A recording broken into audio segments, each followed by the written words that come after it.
E o carro vai-nos contando a história do seu condutor, que é o Manuel, que faz noites em Lisboa e, portanto, acaba por se cruzar, além de ter alguns clientes fixos, acaba por se cruzar nas suas viagens com algumas figuras que são comuns nas cidades, desde um sem-abrigo, a empregada doméstica de pessoas com filhos mimados que a maltratam e que vai às 10 da noite apanhar 3 transportes para ir para o subúrbio.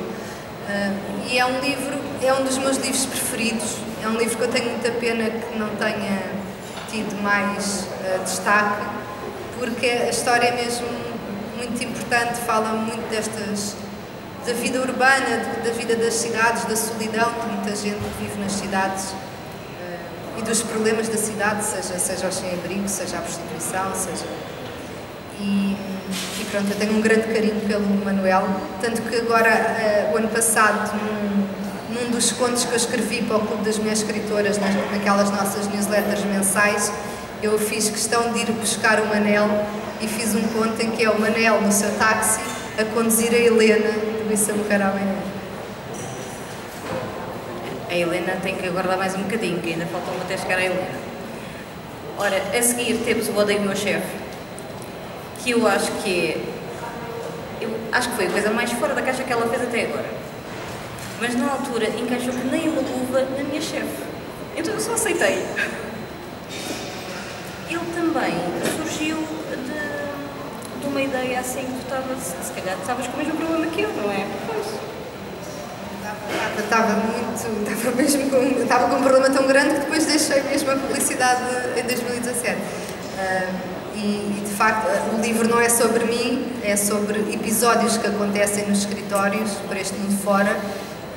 Obviamente que nem todas as histórias foram comigo, senão se calhar já estava internada, mas obviamente quando nós temos um mau chefe e falamos sobre isso com outros colegas, depois o colega também conta a sua história e depois também conta a outra história do outro amigo que não sei o quê, e então eu fui colecionando essas histórias e cheguei mesmo a pedir aos meus leitores que me mandassem as suas histórias, e muitas delas também são de leitores, e é um livro em que com humor se desconstrói esta coisa do pequeno poder, não é? O chefe medíocre que gosta de humilhar só por humilhar, só porque é chefe e porque pode, e que faz observações absurdas e coisas como ganhas aquilo que mereces, ou tens muita sorte de ter um emprego. Pronto, acho que muitos de nós já ouvimos coisas parecidas com estas ao longo da vida, e eu achei que era uma maneira de, com humor, é um livro ilustrado, são cartoons, e depois com um pequeno texto, falar destas pequenas coisas que quase todos nós já passámos por elas. Pronto, agora chegamos aos dois que não estão aqui, que é o conto que ela já falou há bocado, sobre os 500 anos do Barreiro. Eu já te peço para falares um pouquinho sobre isso, porque também vou inserir no mesmo saquinho o conto que ela escreveu de Natal para a editora, neste caso para a Penguin, que ela na altura passa aqui no elevador, passou para a Penguin, e então são dois livros que efetivamente não se vendem, não há maneira de arranjar, fisicamente. O Barreiro está à venda, sim, quer dizer, ainda, se ainda houver exemplares. Mas ele estava à venda na Câmara e no auditório Augusto Cabrita, não sei. Acho que sei investigar. Que é muito giro para os barreirenses. Tem textos de vários artistas, cantores, fotógrafos, músicos, pessoas do Barreiro, e cada um escreveu um texto, são acho que 50 textos, acho muito giro. Pronto, afinal, afinal ainda consegue encontrar no Barreiro. Mas o de Natal não conseguem fisicamente. Eu acho isso muito mal, porque eu gostei, eu li, eu gostei, eu quero fisicamente, por isso fazermos um baixo assinado também, vou fazer como as mães, um baixo assinado agora para termos o de Natal fisicamente. Entretanto, chegamos ao Elevador, que eu acho que foi o livro de reviravolta na vida da Filipa, porque acho que foi no ano do Elevador que tudo aconteceu. Inclusive até foi quando nós nos conhecemos. Por isso, o Elevador volta a ser algo mais comédia, volta a ser algo mais suave, mas também com temas muito importantes. Confesso que na altura, quando acabei de ler, eu pensei assim, isto foi escrito agora na pandemia, porque ela lançou em 2021, 2022, isto foi escrito na pandemia de certeza, e depois ela diz, não foi, já estava, é impossível, porque literalmente um casal estava fartinho do outro. E é este livro que agora a lança para os cinemas. E então, conta-me lá como é que é isto, teve um filme. Eu que estive na estreia. Bom, esta aventura do cinema foi... Coitadas das flores, estão aqui a levar com... foi uma coisa muito inesperada. O livro, de facto, já estava escrito antes da pandemia. Ele não saiu pela Bertrand por causa da pandemia. Era para ter saído em março de 2020, imaginem, ou por aí. Mas por causa da pandemia começaram a adiar o lançamento e depois acabaram por dizer que não iam lançar, e eu então lancei-me a arranjar outra casa e fui para a Penguin. E o livro, de facto, teve deu-me uma projeção que eu não tinha tido com os meus livros anteriores e de facto a transformação em filme partiu da realizadora e atriz, a Inês Barros, que leu o livro. Normalmente ela é que o comprou, eu não a conheço, não a conhecia de lado nenhum, nunca a tinha visto. E ela um dia mandou-me uma mensagem no Instagram a dizer que tinha lido o meu livro e que tinha gostado muito do livro e que queria mesmo muito transformá-lo num filme. E assim fez, de uma forma independente, com os seus meios. Ela fez um filme incrível, que ninguém acredita que foi feito com tão poucos recursos. Esteve no cinema, fizemos uma estreia no cinema em novembro, que foi também um momento super emocionante. E agora está disponível no YouTube, portanto, quem quiser ver, é uma curta-metragem de 30 minutos e é uma adaptação de parte do livro. Obviamente não é o livro todo em 30 minutos, mas está muito bem adaptado e fiquei muito orgulhosa com o trabalho dela e de ver que há gente nova a fazer cinema tão bem. Lá está, com atores portugueses, autores portugueses, tudo português. Menos o Senhor do Som, que era brasileiro. Não pode ser. Vamos lá fazer isto tudo outra vez então. Ora, então, depois do elevador vem a Dona Helena. Lamento, é a personagem mais deliciosa de sempre. Eu venero esta personagem. Eu acho que é a melhor personagem que tu criaste em toda a tua vida. A Dona Helena ficou. E é bom saber que, ouvi dizer que vem aí coisa sobre a Dona Helena, que é o Seu Morrer Amanhã. Ele também vai para finalista dos prémios Bertrand, ou seja, é o terceiro, que ela é pelo menos nomeada. Este chega mesmo a finalista. Ficaste no top 5, não foi? Ou seja, por 2 não ficou nas livrarias durante um ano ali, tipo, olhem para mim que eu sou bom porque eu sou quase vencedor. E ainda levas para o Brasil e os brasileiros estão completamente em choque. Toda a gente quer conhecer este livro, toda a gente quer conhecer a Filipa. Eu não sigo muitos brasileiros, mas depois no TikTok, quando a pessoa abre, vê sempre uma Dona Helena de repente. É porque a capa deles é mais gira que a nossa. Vou-te já dizer que eu acho muito mal que a capa deles seja mais bonita que a nossa. Mas efetivamente, há sempre, eu já vi pelo menos uns 10 a dizer adoro, quero mais. E nós portugueses não fazemos isso. Isso custa-me bastante, porque a Filipa é nossa. Pois, bom, eu não tenho que me queixar que os booktokers e os bookrunners também têm sido muito importantes e eu valorizo imenso o trabalho que estas pessoas têm em falar de livros. Qualquer pessoa que perca horas do seu dia a falar de livros, para mim, é incrível. E quando falam dos meus, mais incrível. Esta Helena é de facto uma personagem muito especial. Eu acho que é uma das... Vai-se ficar sempre, esta personagem vai ser difícil arranjar, encontrar uma personagem que seja mais marcante do que a Helena, porque de facto, além de ter sido inspirada em factos reais, é a personagem que vai para lá do livro. E o que eu tenho recebido dos leitores é que nunca vão esquecer esta história e esta Helena. Há pessoas que choraram no final, há pessoas que me dizem que queriam que a avó fosse a Helena, e isso e homens, muitos homens que falam comigo sobre este livro, As pessoas acham que, lá está, tem aquele preconceito que os livros de mulheres são só para mulheres, mas eu tenho muitos leitores homens e a Helena também os surpreendeu. E ainda hoje recebi uma mensagem no Instagram de um suíço que fala português do Brasil e que disse: eu não consigo encontrar cá o livro em físico. Lá está, na Suíça temos uma comunidade portuguesa tão grande, podia haver um esforço para haver livros em português lá, mas pelos vistos não há. Então ele a dizer que leu o livro em e-book, mas que vem cá em novembro a Portugal e vai de propósito comprar o livro porque de facto quer ter o livro nas mãos fisicamente.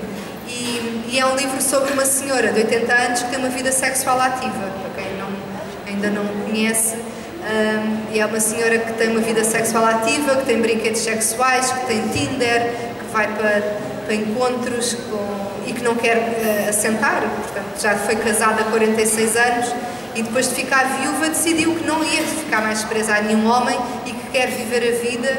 E é um livro que é uma comédia, mas toca assuntos muito importantes e que para mim são muito queridos, quer a sexualidade das mulheres, quer esta ideia, este combate ao idadismo, esta ideia de que as pessoas a partir de uma certa idade deixam de ter espaço no espaço público, e é uma coisa que nós temos que combater, porque as pessoas, eu às vezes costumo ouvir as pessoas mais velhas dizerem: no meu tempo, porque este é o vosso tempo, este é o tempo de todas as pessoas que estão vivas, tenham 7 ou 70 ou 80.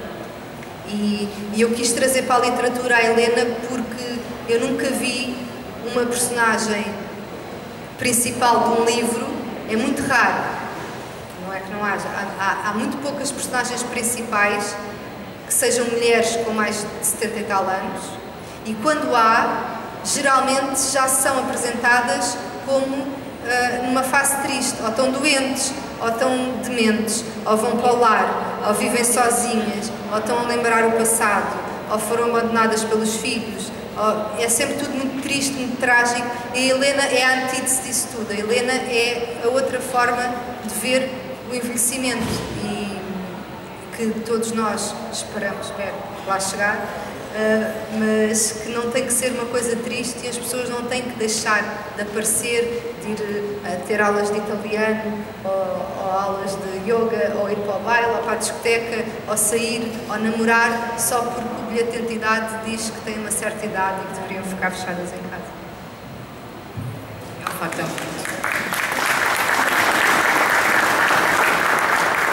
Mas não tens novidades sobre a Dona Helena para nós?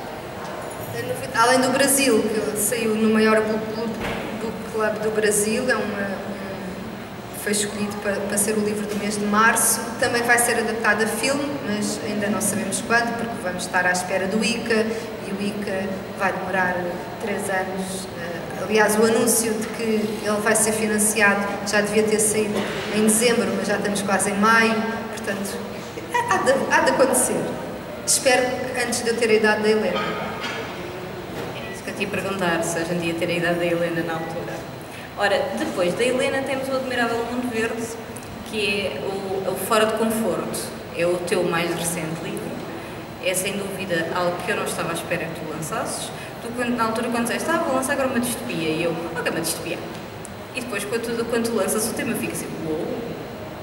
Tenho-te a dizer, eu não consegui largar o livro. Volto a dizer, é perfeito, tem tudo no sítio, coloca-nos a refletir, é um tema super importante e atual, e é daqueles livros que marca, o livro fica, e então acho que sim, acho que é daqueles, foi dos livros que eu quando acabei de ler, eu vendi uns quantos assim, olha, acabei de ler este que é bom, não consigo dizer mais porque efetivamente tocou-me e não consigo falar mais, e efetivamente na altura estava a vendê-lo assim. E vem com uma mensagem muito importante. E era algo que tu querias mesmo fazer, não foi algo que tu te lembraste, agora vou escrever sobre isto, não foi?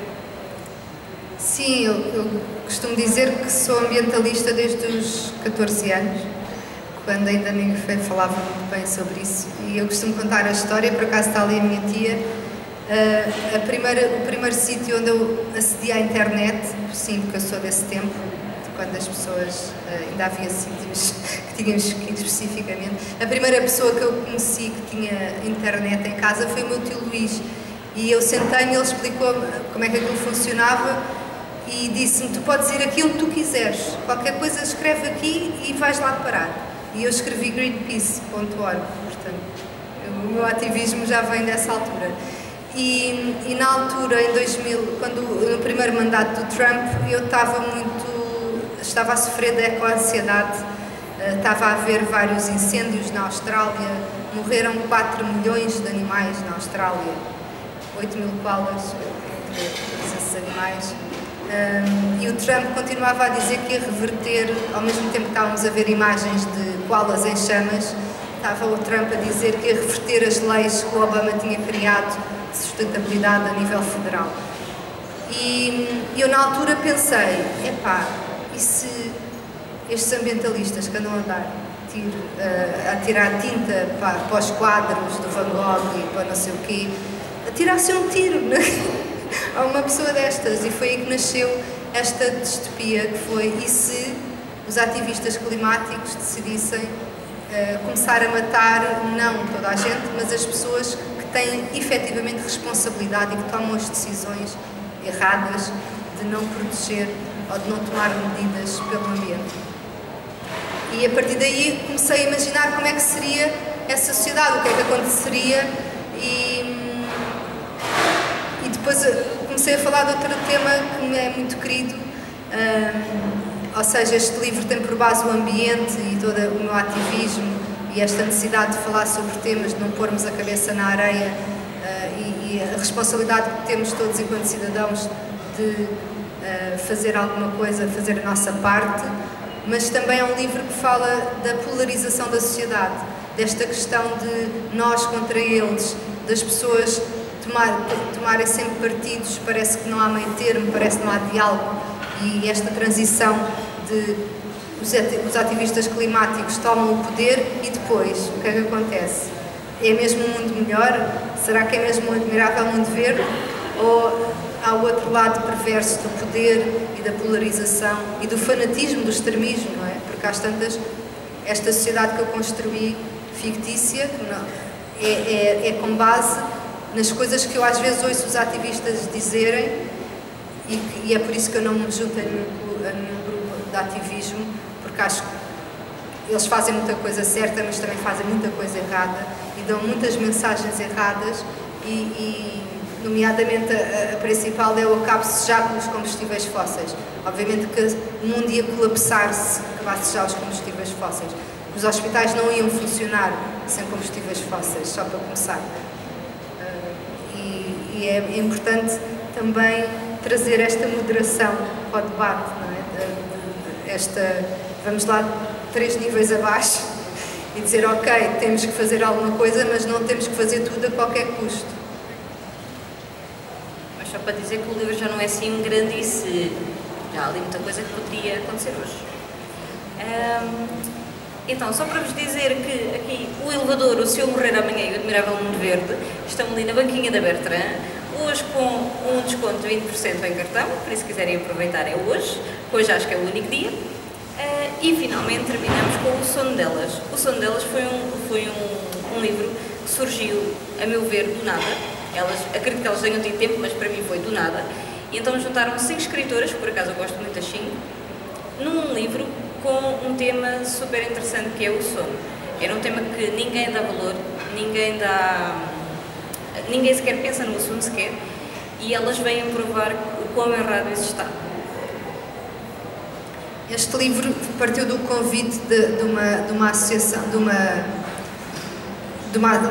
bem uma associação, mas é um grupo de médicas e profissionais de saúde na área do sono, que se debruça mais sobre o sono da mulher, que é normalmente uma coisa que é pouco falada. Normalmente a gente fala, os homens ressonam, as mulheres não, e há certas doenças do sono que se associam aos homens, quando na verdade as mulheres também sofrem delas, mas muitas vezes, lá está, não se fala do assunto e não há tantos estudos sobre o assunto. e o livro partiu, o convite foi-me feito, e eles queriam que eu fizesse um livro de contos sobre o sono, só eu. E eu disse, isso não faz sentido, porque eu não vou estar a escrever 5 ou 6 contos sobre o mesmo tema, né? É um bocadinho monótono, e era mais interessante se fôssemos mais escritoras.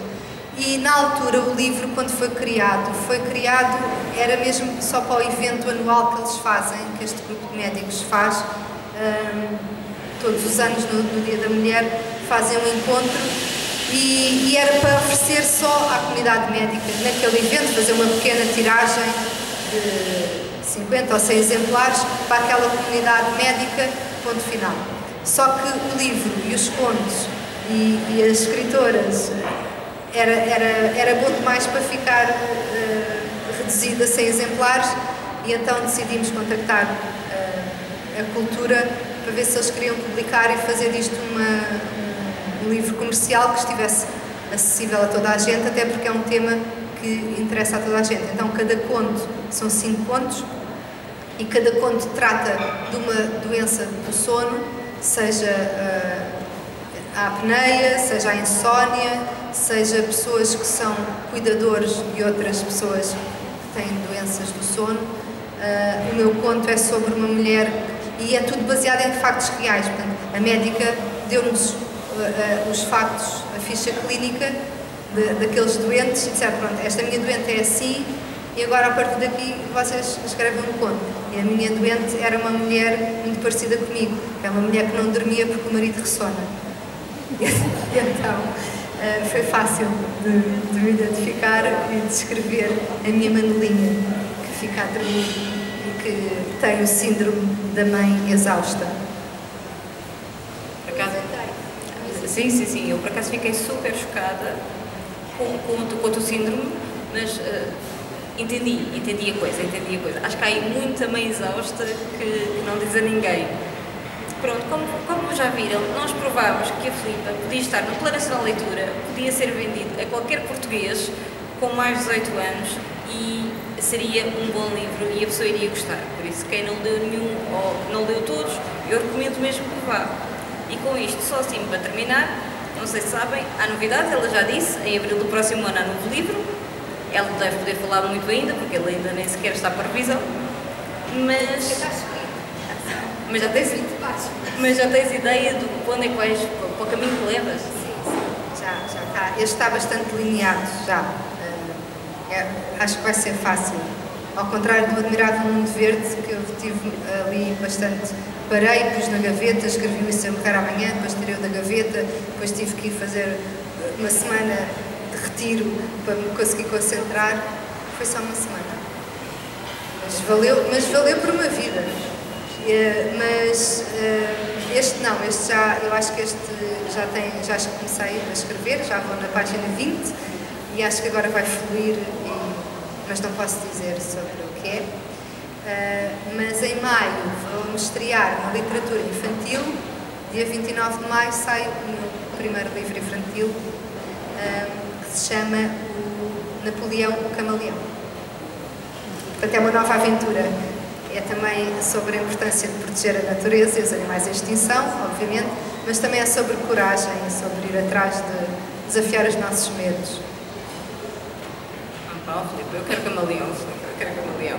Pronto, então como viram, ela é mais que certa para qualquer um de nós, por isso quem não leu vai correr ler. E só para terminar, o que é que tu achas que nós podemos fazer para melhorar, neste caso, ou o teu sonho enquanto escritora? O meu sonho era que realmente as pessoas lessem mais. Era chegar ao metro e, em vez das pessoas estarem agarradas ao telemóvel, estivessem a ler um livro. Acho que o meu sonho era que as crianças não chegassem à idade do meu filho, que tem agora 13 anos, e não dissessem todas que ler é uma seca.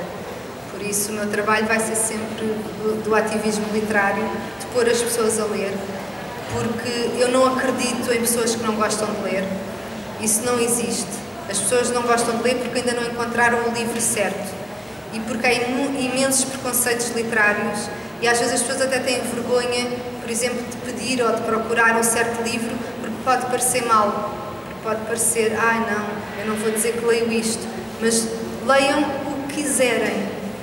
Se querem ler livros eróticos, querem ler literatura de cordel, se quiserem ler banda desenhada, se quiserem ler não ficção, biografias, livros técnicos, há um livro para toda a gente. É isso que eu estou sempre a dizer quando as pessoas dizem mas eu não gosto de ler.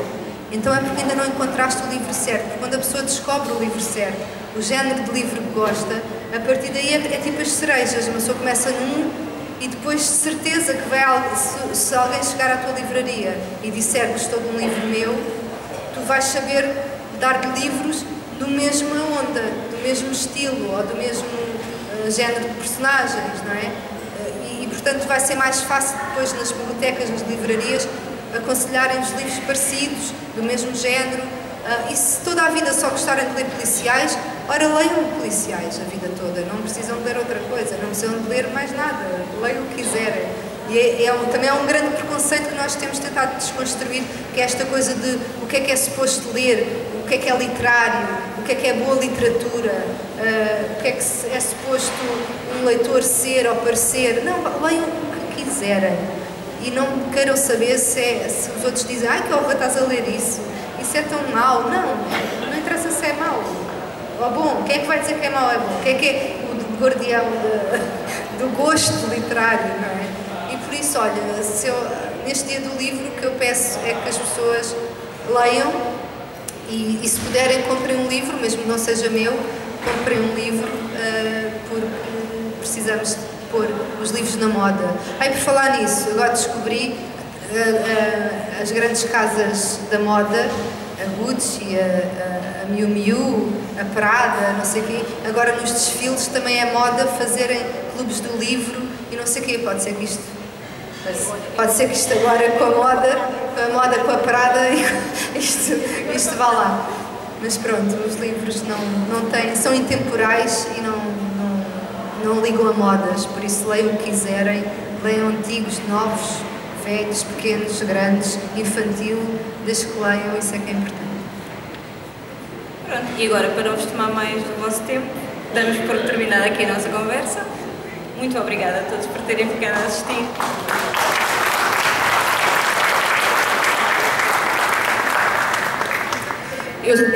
Eu sei que já estamos aqui há um bocadinho, mas penso que todos nós temos tido muito prazer em ouvir a Filipa, a conversar com a Rafaela.